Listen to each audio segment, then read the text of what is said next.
Inilah yang menjadi tema umat manusia. Kenalilah diri kita sendiri. Rasul Paulus mengatakan bukan know yourself seperti Plato dan filsafat kita saat ini, tetapi kenalilah Allah. Kenapa? Kalau kita mengenal diri kita sendiri mungkin ya dari satu sisi, ya kalau tidak terlalu sampai dangerous dan negatif, itu bagus untuk kehidupan kita saat ini. Tetapi kalau kita mengenal Allah, maka kita bukan memiliki kehidupan saat ini, tapi kehidupan kekal. Ada yang pengenalan akan Allah yang salah. Ada orang yang mengenal atau hal-hal yang mengenal Allah, tapi tidak benar. Mengenal Tuhan yang bagaimana? Ayatnya sudah katakan, Tuhan yang adil, Tuhan yang benar, Tuhan yang memiliki kasih setia dan kasih sayang. Kita semua dapat bermohon dengan doa yang sungguh-sungguh, Roh Kudus, penuhi hati saya, penuhilah kehidupan saya, agar saya memiliki hikmat yang benar, pengenalan akan Engkau yang benar, dan pengenalan yang benar itu membawakan satu sukacita yang tidak akan ada tandingannya, tidak dapat diberikan oleh dunia ini. Dalam doanya, Rasul Paulus berdoa kepada umat Efesus dan kepada kita, supaya kita memiliki satu pemahaman sendiri, ya, pengalaman sendiri dari pemahaman yang diberikan oleh Roh Kudus kepada kita. Kenapa? Karena pemahaman-pemahaman di dalam dunia ini yang kita telah terima, yang kita pikir itulah pemahaman yang sejati, rasio-rasio yang dunia ajarkan untuk kita miliki, semuanya itu tidak membawakan hasil yang baik. Nanti kita akan lihat sedikit ya. Nah, pelajaran kita kemudian ditutup dengan pertanyaan, bagaimanakah Anda dapat mengalami dengan lebih baik kebesaran kuasanya bagi kita yang percaya? Bagaimana kita dapat ya mengalami? Apakah arti pengalaman ini dalam kehidupan sehari-hari? Jadi poin utama adalah kita harus pertama-tama minta Roh Kudus, tentu saja ya, meminta Roh Kudus untuk memberikan pemahaman. Kenapa?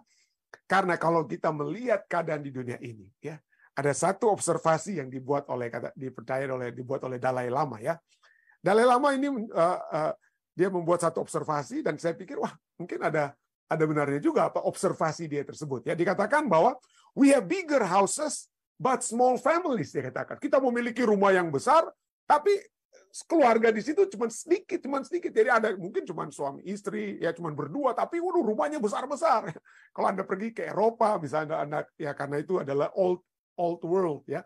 Di Eropa itu ya tempat-tempat tertentu itu waduh rumahnya itu kecil-kecil ya kamar mandinya, tapi kalau kayak di Amerika mungkin ya waduh kecuali yang di apartemen mungkin waduh rumahnya besar-besar tapi keluarganya semakin kecil katanya. Kita dikatakan lagi lalu dia kemudian katakan we have more conveniences, banyak hal-hal yang dapat membawa kita untuk apa ya convenient, nyaman ya, hal-hal yang membuat kita nyaman, tetapi justru kita selalu kehabisan waktu. Kita punya perangkat-perangkat di dapur kita itu, waduh semuanya cepat saji, makanan cepat saji, semuanya nggak perlu masak-masak lagi seperti dahulu. Tapi waktu kita itu seakan-akan nggak pernah ada gitu ya, kehabisan waktu terus menurut dia. We have more degrees, kita memiliki gelar demi gelar, tetapi kita tidak memiliki sense. Ada orang-orang pintar, loh kok pemikirannya kok seperti begitu ya. Kita memiliki pengetahuan, we have more knowledge but less judgment. Tapi penilaian kita itu semakin berkurang, semakin salah, walaupun pengetahuan kita semakin banyak. Kita lebih memiliki banyak ahli-ahli. We have more expert. Waduh, ahli dokter ini, dokter itu, secara spesifik, setiap sudut kehidupan kita itu ada ahlinya. Tapi masalah kita itu justru semakin banyak pada saat ini sekarang ya. We have more medicine, but less healthiness. Kita memiliki banyak obat, tapi yang sehat itu semakin sedikit ya. We have been all the way to the moon and back. Ya, kita sudah pergi ke dunia, ke bulan dan kembali dari bulan. But we have trouble in crossing the street to meet our new neighbor. Tapi kita sudah tiba di bulan, tapi untuk menjangkau tetangga kita, sahabat kita, itu nggak ada waktu atau nggak bisa kita lakukan. Ya, we build more computers to hold more copies than ever, but have less real communication. Kita memiliki semua alat untuk dapat berkomunikasi. Kita semakin terkoneksi satu dengan yang lain. Tapi pada saat kita terkoneksi dengan sosial media dan lain sebagainya, tapi seringkali kita merasa terjadi keadaan kita saat ini kita merasa lonely, kesepian. Ya, kita merasa kesepian. We have less real communication. Komunikasi kita semakin kecil ya. We have become more long on quantity. Kita memiliki banyak barang, tetapi short in quality. Kualitas kehidupan kita tidak semakin baik. Ya, these are times of fast food but slow digestion.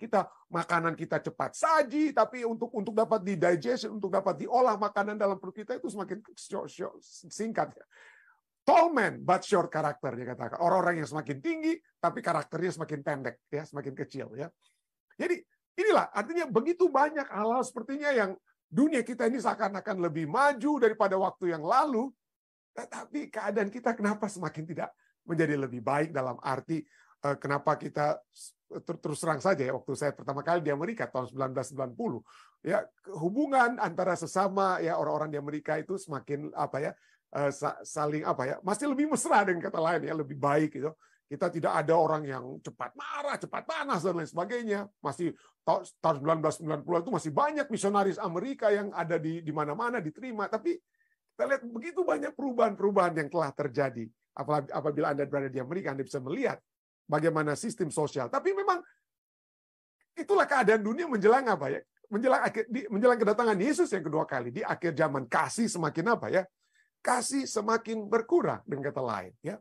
Insight pemahaman kita tentang kehidupan itu kok semakin kita semakin garang, semakin gampang marah, semakin panas. Ya, begitu gampang orang ambil. Saya sudah tidak lagi suka untuk dengar berita, oleh sebab kalau buka berita, peristiwa mengerikan. Baru kemarin saja, berapa waktu lalu, 2 hari lalu di New York, ada orang naik skuter, lalu dia mulai tembak orang satu-satu, dia tembak. Jadi semakin nggak enak kehidupan dalam dunia ini. Orang semakin tidak menghargai nyawa, tidak lagi menghargai kehidupan dan lain sebagainya, ya. Jadi apa yang sedang terjadi? Mungkin dapat kita kata. Disinilah kita melihat kembali, kita harus mencoba apa yang Tuhan inginkan supaya dapat terjadi dalam kehidupan kita masing-masing. Nah, kitab Efesus kita sudah pelajari. Itu telah dimulai dengan salam pembuka, ya, dalam Efesus 1 ayat 1 sampai 2 kita sudah pernah lihat ini. Lalu kemudian salam pembuka itu disambung dengan doa Rasul Paulus, dan doa Rasul Paulus biarlah itu menjadi doa kita. Ya, dengan doa Rasul Paulus menjadi doa kita. Bukan dia mendoakan supaya dirinya mendapat kenyamanan di penjara, tapi dia mendoakan umat-umat Tuhan. Ya, dia mendapat kekuatan bukan dengan mendoakan kekuatan untuk dirinya, tapi pada saat dia mendoakan untuk kekuatan orang lain. Bukan yang berfokus kepada dirinya, tapi berfokus pada orang lain. Itulah sebabnya dia berdoa bagi umat-umat Tuhan di Efesus. Itu doanya dalam Efesus 1 ayat 3 sampai 23. Dan doa ini dimulai dengan apa? Pujian dan syukur. Kita sudah lihat Efesus 1 ayat 3 sampai 14, pujian dan syukur. Lalu kemudian baru dia sambung dengan apa? Doa pengantaraan bagi jemaat Efesus. Jadi dia bukan berdoa bagi dirinya, dia bukan mengeluh tentang keadaannya, tapi dia memuji, bersyukur pada Tuhan, dan dia berdoa agar supaya kekuatan dapat menjadi orang lain, bagian orang lain. Kenapa? Karena kalau kita mendoakan kekuatan bagi orang lain, kekuatan itu dapat menjadi bagian kita, ya. Dapat menjadi bagian kita. Jadi doa pengantaran bagi jemaat Efesus itulah dari ayat 15 sampai 23. Dan dari doa pengantaran bagi jemaat Efesus itu kita lihat dia mulai dengan apa? Rasul Paulus mulai dengan doa ucapan syukur atas kualitas kerohanian umat-umat Tuhan di Efesus. Dia berdoa, dia bersyukur. Tuhan, umatmu ini begitu apa? Kuat dalam iman mereka. Efesus 1 ayat 15 dan 16. Lalu diikuti dengan doa pengantaraan. Dia bermohon, ada permohonan. Ya, jadi intercession. Baru dia, setelah dia mengucap syukur, baru dia bermohon. Kiranya ada sesuatu yang terjadi. Ada yang terjadi kepada umat-umat di Efesus. Dan baru diakhiri dengan doa yang memuliakan Yesus sebagai kepala jemaat. Itulah doa Rasul Paulus, ya. Jadi di Efesus pelajaran kita pada saat ini, Efesus 1 ayat 17, ya. Ayat 17 maksud saya, ya. Itu dia meminta apa, ya? Dia meminta dari doa pengantaran ini, intinya itu terdapat dalam Efesus 1 ayat 17, ya. Dia meminta kepada Allah Tuhan kita, Allah kita Yesus Kristus, yaitu Bapa yang mulia, supaya apa? Supaya ia memberikan apa kepada umat-umat Tuhan di Efesus, ya, supaya dia memberikan kemakmuran, memberikan kekuatan jasmani. Ya, tentu saja itu dapat dia ungkapkan, tapi yang terutama Rasul Paulus tidak mau buang-buang tinta, saudara. Dia bisa saja mengucapkan permohonan satu demi satu kebutuhan yang diperlukan oleh umat-umat Tuhan di Efesus, tetapi yang dia tahu, yang kebutuhan terbesar umat-umat Tuhan di Efesus adalah apa? dapat memperoleh roh hikmat dan wahyu untuk mengenal Dia, mengenal Allah dengan benar. Oke, mengenal Allah dengan benar. Bukannya kita perlu untuk mengenal diri kita dong, pendeta. Kita harus mengenal diri kita sendiri supaya kita mengetahui kebutuhan kita akan Allah. Mungkin kita seringkali pikir kita harus mengenal diri kita sendiri, ya. Kita sudah dengar mulai dari Plato ya. Dia juga dalam dialog, dalam tulisan dialognya Plato katakan know yourself, know thyself, ya. Walaupun seringkali kalau Anda lihat orang pikir itu dikemukakan oleh Socrates, gurunya Plato, tapi itu adalah sesuatu hal yang yang dikatakan oleh oleh Plato pada mulanya. Dan inilah yang menjadi tema umat manusia. Kenalilah diri kita sendiri. Kenalilah diri kita sendiri pada saat kita mau membuat keputusan penting dalam kehidupan kita, untuk maju ke depan dalam segala sesuatu yang kita melakukan dalam hidup. Kenalilah dirimu sendiri, ya. Kenalilah dirimu sendiri. Mungkin perlu juga kita mengetahui siapa diri kita, ya, menyadari keberadaan kita dan lain sebagainya, keberdosaan kita dan lain sebagainya. Itu mungkin satu, tapi ada bahayanya kalau fokus itu selalu kepada apa? Diri kita sendiri. Kenapa? Karena diri kita dapat kita jadikan sebagai Allah. Diri kita dapat kita jadikan sebagai Allah, ya. Nah, saya sering melihat bagaimana dulu di zamannya Rasul Paulus, di zaman Alkitab, orang-orang itu ingin membanggakan diri mereka, raja-raja, penguasa-penguasa membanggakan diri mereka dengan apa? Dengan cara halus. Tapi apa yang mereka buat? Mereka membuat kuil-kuil bagi para dewa. Itu tempel-tempel, ya, tempel Apollo di Delphi dan lain sebagainya. Itu didirikan oleh raja-raja untuk apa? Untuk memuliakan apa? Dewa-dewi mereka, ya. Jadi mereka memuja diri mereka melalui pemujaan kepada dewa-dewi mereka yang dikatakan ada telah memberikan berkat kepada mereka. Tetapi apa masalahnya dengan kita pada zaman ini? Kita mungkin tidak, banyak orang bahkan Allah yang hidup saja, Allah yang kekal, Allah yang sesungguhnya saja tidak ada yang mau disembah. Jadi apa yang disembah oleh orang-orang modern pada saat ini? Diri kita. Kita menyembah diri kita pada saat ini. Kita membangun tempel-tempel, kuil-kuil, bukan dari batu-batu yang kita susun lalu kita sembah. Tidak, kita menyembah diri kita sendiri. Ya. Itulah sebabnya Tuhan sudah amarkan kepada kita, ingatlah, tubuhmu itu adalah Ka'bah Allah. Itu bukan Ka'bahmu sendiri, dengan kata lain. Tubuhmu itu adalah Ka'bah Allah, bukan Ka'bahmu sendiri. Ya. Jadi muliakan Allah, bukan muliakan. Tapi kita sekarang, ya, kita memuja diri kita sendiri, ya.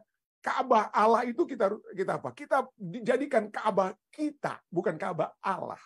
Dan inilah Rasul Paulus mengatakan bukan know yourself seperti Plato dan filsafat kita saat ini, tetapi kenalilah Allah. Kenalilah Allah, ya. Kenalilah Allah. Kenapa?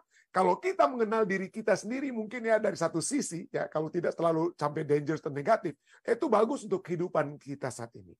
Tetapi kalau kita mengenal Allah, maka kita bukan memiliki kehidupan saat ini, tapi kehidupan kekal. Kehidupan kekal. Itulah sebabnya Yohanes 17 ayat 3 katakan, inilah hidup yang kekal itu. Apa hidup kekal itu? Mengenal diri kita sendiri? Oh, bukan, ya. Inilah hidup yang kekal itu, yaitu bahwa mereka mengenal Engkau, mengenal Allah kita. Satu-satunya Allah yang benar, dan mengenal Yesus Kristus yang telah Engkau utus. Kalau kita mengenal Allah, kita mengetahui karakter Allah, kita mengenal Allah dengan sesungguhnya, maka kita akan mengenal diri kita, keberdosaan kita, kebutuhan kita akan Allah. Bahwa perjalanan kehidupan kita itu tidak akan bisa berhasil dengan baik kalau tanpa Allah. Jadi kita harus pertama-tama mengenal Allah. Ya, itulah sebabnya dalam doa-doa kita harus mulai dengan apa? Untuk dapat memiliki kebahagiaan yang sejati, kita bukan hanya mengucap syukur, tapi kita juga apa? Kita memuji. Siapa yang kita puji? Bukan diri kita sendiri, tapi kita puji Allah. Dan untuk memuji Allah, itu kita harus mengenal Dia. Siapa Dia? Ya, siapa Dia? Bukan hanya secara apa ya? Secara pikiran, tetapi dari segi pengalaman. Ya, kenapa saya tekankan pikiran ini? Karena di dalam pelajaran kita dikatakan kita harus mengenal Allah dengan benar. Ya, Efesus 1 ayat 17 katakan mengenal Allah yang benar. Dengan kata lain ada yang salah. Ada yang pengenalan akan Allah yang salah. Ada orang yang mengenal atau hal-hal yang mengenal Allah tapi tidak benar, dengan kata lain ya. Contohnya Markus 1 ayat 23-24 ya. Pada waktu itu dikatakan di Injil Markus, pada waktu itu di dalam rumah ibadat itu ada seorang yang kerasukan roh jahat. Orang itu berteriak, ya, orang yang kerasukan roh itu, apa urusanmu dengan kami? Hai Yesus orang Nazaret. Waduh, roh jahat itu yang berbicara melalui orang yang dirasuk itu ya. Apa urusanmu dengan kami? Hai Yesus orang Nazaret. Engkau datang hendak membinasakan kami? Aku tahu siapa engkau. Waduh, hebat sekali ya. Roh jahat ini tahu siapa Yesus. Dan dikatakan apa? Engkaulah yang kudus dari Allah. The Holy One of God. Dikatakan bahasa Inggris. Aku tahu siapa engkau. Tapi apakah pengetahuannya? Pengetahuan roh jahat ini tentang Yesus itu adalah satu pengetahuan yang benar. Ya. Kalau kita lihat, roh jahat itu tahu. Dia mengenal siapa Yesus. Bahkan dia, ini saya tekankan ini, roh jahat itu lebih tahu dari para imam atau orang Farisi, guru-guru agama. Dia lebih tahu. Ya. Orang-orang Farisi di zaman Yesus itu enggak, mereka cuma bilang, oh Yesus itu cuma guru, rabi, ya, hanya guru yang besar. Dia bukan anak Allah atau dia bukan Allah, ya, dia bukan yang datang dari Allah, bukan. Tapi roh ini tahu. Ya. Tapi apakah roh jahat itu mengenal Allah atau mengenal Yesus dengan benar? Nah itu dia. Jadi ada orang yang mengenal Allah. Kita dapat mengenal Allah, tapi kita tidak mengenal Allah yang benar atau dengan benar. Apalagi? Itulah sebabnya Roma 1 ayat 21 katakan, sekalipun mereka, ini bicara tentang ada guru-guru palsu ya di Roma ya, guru-guru yang tidak membawakan kebenaran yang benar ya. Sekalipun mereka mengenal Allah. Waduh, jadi kita bisa mengenal Allah tapi tidak benar pengenalan dengan cara yang benar ya. Sekalipun mereka mengenal Allah, mereka tidak memuliakan Dia sebagai Allah atau mengucap syukur kepadanya. Sebaliknya, pikiran mereka menjadi sia-sia dan hati mereka yang bodoh menjadi gelap. Jadi ini satu juga tantangan buat saya pribadi. Saya dapat menyatakan diri sebagai orang yang mengenal Allah, ya. Tetapi adakah saya memuliakan Dia sebagai Allah? Atau saya memuliakan diri saya sendiri? Oh ini pendeta Rantung tuh jago tuh kalau bahas firman Tuhan. Kalau itu yang terjadi, kalau saya memuliakan diri saya, atau saya membahas firman Tuhan, lalu saya katakan, saudara-saudara yang lainnya, pikiran pemahaman Anda itu masih cetek, masih kecil, ya, ini Anda nggak tahu yang benar, ya. Seringkali ada orang yang dalam berdebat agama mencoba untuk bukannya melihat memuliakan Allah, tapi memuliakan argumentasi mereka, memuliakan rasionalisasi mereka, memuliakan teologi mereka, dan lain sebagainya. Kalau kita, pengenalan kita, apa yang Allah yang kita kenal, tidak membawa kita untuk mengenal sebagai Allah kita, ya, atau mengucap syukur padanya, mengucap syukur pada diri kita yang pintar, maka itu adalah hal yang sia-sia. Argumentasi kita, teologi kita, perdebatan kita adalah sia-sia, dan hati kita yang bodoh, dikatakan, hati kita yang bodoh itu menjadi gelap. Jadi saya ingin menganjurkan, ya, jangan kita berusir ya dengan tujuan untuk mencari tahu siapa yang benar. Mari kita mengenal Allah kita supaya Dia saja yang dimuliakan. Jadi pengenalan itu bukan hanya secara intelektual, bahwa saya tahu tentang Trinitas. Oh, pendeta Rantung tuh nggak tahu apa-apa tentang Trinitas. Ada yang bilang seperti itu di YouTube ya, dan lain sebagainya. Jadi poinnya adalah gimana kita mau meninggikan Allah atau memuliakan Allah. Nah, pemahaman tentang Allah, mengenal Allah dalam Alkitab itu bukan hanya dari segi intelektual. Kita sudah sering pelajari, kita sudah sering bahas, tapi saya ingin ulangi kembali, bahwa mengenal Allah, entah itu bahasa Ibraninya yada, atau bahasa Grekanya ginosko, to know, itu adalah konotasi hubungannya intim. Kita sudah selalu ulang-ulang ini. Ya. Kejadian 4 ayat 1, ya, bahasa Ibrani katakan yada, ya. Kemudian manusia itu yada, bersetubuh dengan Hawa istrinya, dan mengandunglah perempuan itu. Bahasa Inggrisnya itu yang lebih literal. Bahasa Indonesia sudah diterjemahkan to know, mengetahui, artinya bersetubuh. Bahasa Inggrisnya itu dari bahasa Ibraninya yada, artinya apa? Now, dikatakan, now Adam knew, mengetahui Eve, his wife, mengetahui istrinya, and she conceived. Jadi pengetahuan itu ada konotasi apa ya? Konotasi hubungan seksual, hubungan yang intim, ya. Pengetahuan tersebut. Tidak heran kita sudah pernah melihat ini juga bagaimana Maria pada saat malaikat tanya kepada Maria bahwa dia akan mengandung. Apa jawab Maria? Kata Maria kepada malaikat itu, bagaimanakah hal itu mungkin terjadi karena aku, bahasa Indonesia sudah diperhalus ya, belum bersuami, ya, belum bersuami. Ya, bahasa Inggrisnya, bahasa aslinya, how can this be? Bagaimana ini bisa terjadi? Since I do not know a man. Bagaimana ini bisa terjadi? Saya ini belum pernah mengenal seorang pria. Jadi mengenal itu berbicara tentang memiliki hubungan apa? Hubungan intim. Jadi pengenalan akan Allah yang benar adalah satu hubungan yang intim, ya. Konotasi hubungan intim bagaikan hubungan antara suami dan istri seperti Hawa, Adam dan Hawa, ya, seperti Maria yang mengandung, ya. Itu juga dalam kitab Hosea itu dikatakan, ya. Hubungan yang intim untuk dengan mengenal Allah.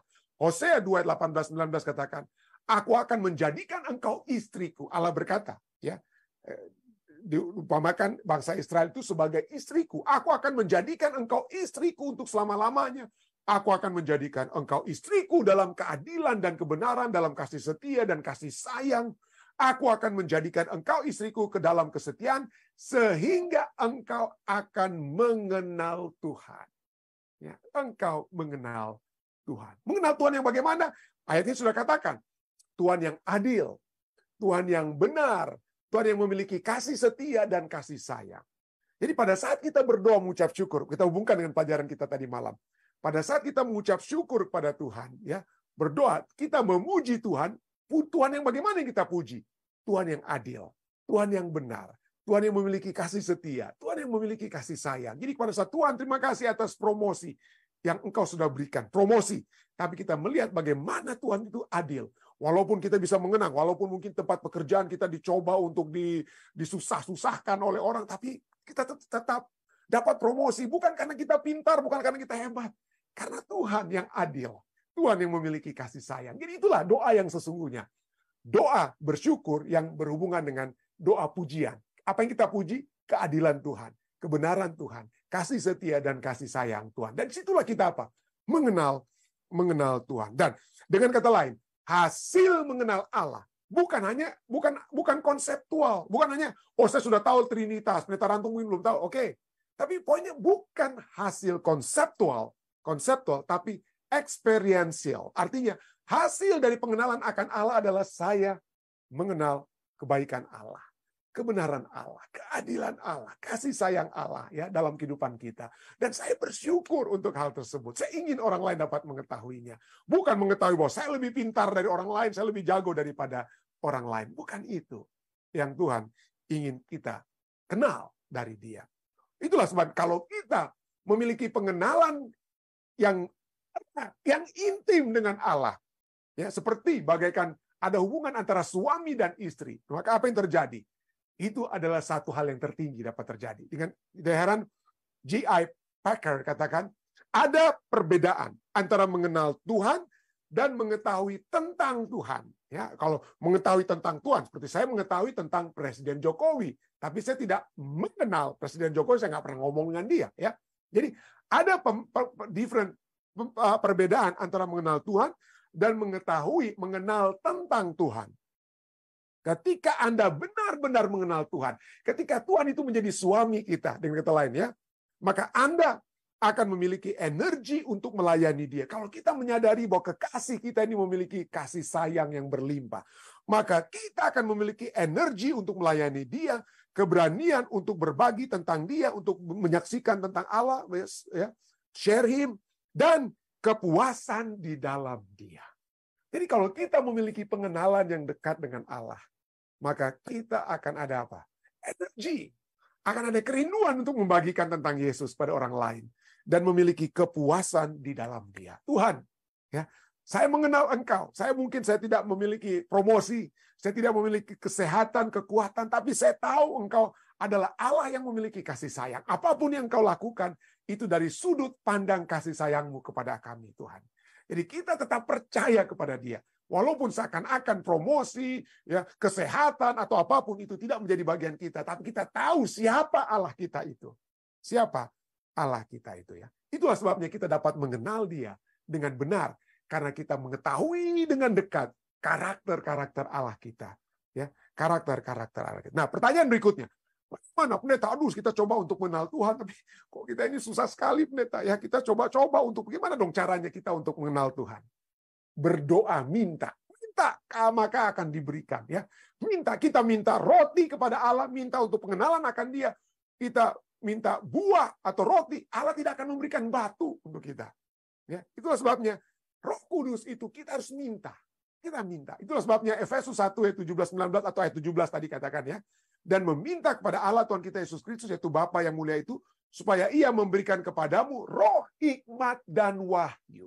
Supaya kita mengenal Allah dengan benar, harus ada roh hikmat dan juga wahyu. Apa pernyataan Allah? Pernyataan Allah yang sudah diberikan melalui firman-Nya. Itulah sebabnya pada saat kita mempelajari firman Tuhan, jangan hanya berfilsafat, jangan hanya memikirkan tentang teologi-teologi, tidak ada dasar firman Tuhan. Ya, harus ada firman Tuhan, itulah wahyu tersebut. Dan roh hikmat untuk memahami firman Tuhan. Kenapa? Karena Roh Kudus akan memberikan hikmat. Jangan lupa, Roh Kudus yang memberikan apa? Hikmat dan wahyu. Ya, Roh Kudus itu diberikan kepada penulis-penulis Alkitab. Penulis-penulis Alkitab itu membagikan firman tersebut. Dan kita yang membaca firman tersebut, kita akan memahami firman tersebut semua dari kuasa Roh Kudus. Roh Kudus yang memberi, Roh Kudus yang menyebarkan, Roh Kudus yang membantu kita memahami firman Tuhan. Ya, jadi itulah pentingnya Roh Kudus. Roh Kudus yang memberikan hikmat. Roh Kudus. Itulah sebabnya Yesaya 11 ayat 2 menghubungkan antara Roh Kudus itu dengan apa? Pengenalan akan Allah, dengan hikmat untuk mengenal Allah. Ya, Yesaya 11 ayat 2 katakan, roh Tuhan akan ada padanya. Ya, roh hikmat, ya ini roh Tuhan itu adalah roh hikmat dan pengertian, roh nasihat dan keperkasaan, roh pengenalan dan takut akan Tuhan. Jadi, Roh Kudus akan menuntun kita untuk memperoleh hikmat, untuk dapat mengetahui Tuhan kita, karakter Tuhan kita, yang membuat kita akan bersuka cita, bersyukur, ya, puas di dalam Dia. Kita tahu walaupun kita tidak memiliki apa-apa, tapi kalau kita mengenal Allah kita tidak perlu khawatir. Kita tidak perlu takut. Ya.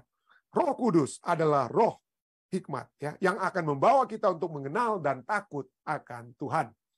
Terus sebabnya juga 1 Korintus 2:13, Rasul Paulus berkata pada umat-umat Tuhan di Korintus. Ya, dan karena kami menafsirkan hal-hal rohani, jadi Roh Kudus yang memberikan pemahaman tentang firman Tuhan. Roh Kudus membantu saudara dan saya untuk memahami firman Tuhan. Pada saat kita minta Dia, pada saat kita buka Alkitab, Roh Kudus tolong tuntun saya untuk memahami firman ini. Dan karena kami, Rasul Paulus katakan, karena kami menafsirkan hal-hal rohani kepada mereka yang mempunyai roh, kami berkata-kata tentang karunia-karunia Allah dengan perkataan yang bukan diajarkan kepada kami oleh hikmat manusia. Tapi perkataan yang diajarkan kepada Rasul Paulus, kepada saudara dan saya, itu perkataan oleh roh. Oleh roh. Lukas 12 ayat 12 katakan, kalau Anda perlu untuk bicara, Anda tidak tahu bicara, maka Roh Kudus dapat membuat perkataan itu keluar dari dalam mulut kita. Lukas 12 ayat 12 ya, Anda bisa baca itu dia ya.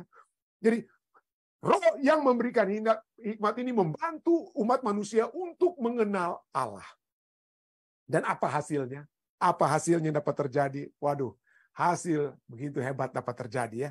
Kisah para Rasul 6 ayat 13, bagaimana Rasul mula-mula memilih diakon-diakon, dan salah satu diakon yang dipilih ya adalah Stefanus ya. Tapi sebelumnya pada saat Stefanus mau dipilih dikatakan apa? Rasul-rasul katakan, karena itu saudara-saudara, pilihlah 7 orang dari antaramu yang terkenal baik dan yang penuh roh apa?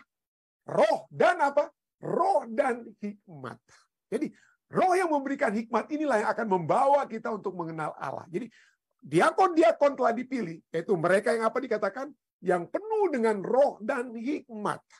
Supaya kami mengangkat mereka untuk tugas itu. Jadi hikmat manusia itu tidak ada natural gitu ya. Hikmat manusia itu natural, tapi hikmat daripada Allah, yaitu Roh Kudus, adalah supernatural. Supernatural. Dan kalau kita melihat, sebelum kita lanjut ini, coba kita lihat yang natural dan supernatural. Ya. Yang supernatural dan yang natural. Kalau hikmat manusia itu natural. Tapi hikmat yang diberikan oleh Roh Kudus itu adalah supernatural, di atas daripada natural. Misalnya, Yesus berbicara dalam khotbah di atas bukit. Dia katakan, orang berbuatlah baik kepada apa? Berbuat baik kepada orang lain. Yesus katakan ya orang-orang Gentile, orang-orang kafir aja bisa buat seperti itu, natural. Kita berbuat baik kepada orang baik itu natural, alamiah. Ya, sifat yang alamiah. Tapi Yesus katakan, kasihilah musuhmu, ya, berbuat baik kepada musuh, berdoa bagi musuhmu. Itu yang supernatural, itu yang di atas daripada alamiah. Dan untuk dapat mengasihi musuh, untuk dapat mendoakan musuh, itu di luar alamiah kita, ya. Itulah sebabnya itu hanya Roh Kudus yang dapat lakukan. Ya, itulah sebabnya Roh itu sangat penting, ya, dalam kehidupan kita, supaya kita dapat memiliki pemahaman yang bukan lagi natural, hikmat manusia, tapi yang supernatural, di atas, yang luar biasa daripada hanya hikmat manusia. Jadi diakon-diakon itu memiliki roh dan apa? Roh dan hikmat. Dan apa hasilnya? Pada saat Stefanus, ya, pada saat Stefanus datang, orang-orang yang mencoba untuk berdebat dengan dia, ya, dengan bersoal jawab dengan dia. Apa dikatakan dalam Kisah 6 ayat 9? Tetapi tampillah beberapa orang dari jemaat Yahudi yang disebut jemaat orang Libertini, ya. Orang-orang itu bersoal jawab dengan Stefanus. Bukan Stefanus mau cari gara-gara, tapi mereka yang datang, ya.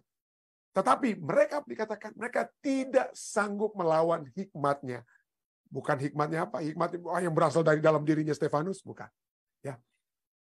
Mereka tidak sanggup melawan hikmatnya, dan roh yang mendorong dia berbicara.